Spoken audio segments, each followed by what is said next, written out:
Ia adalah salah satu produk daripada Indonesia yang mula popular dekat Malaysia, iaitu Wow Spaghetti, instant spaghetti, iaitu spaghetti segera. Dan oleh kerana aku suka makan spaghetti aglio olio di kedai makan, jadi aku pilih Wow Spaghetti untuk rasa aglio olio, iaitu spicy garlic bumbu pasta.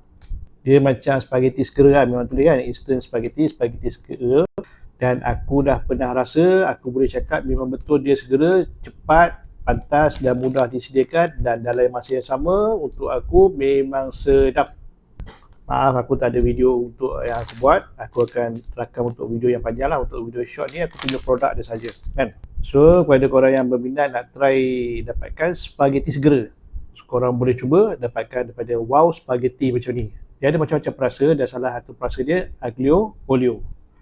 Aku dah try rasa dan aku jujur cakap sedap. Sedap yang aku boleh bagi rating markah 8.5/10 ataupun 9/10. Memang sedap. So kalau berminat sila klik link yang diberikan. Okay, bye.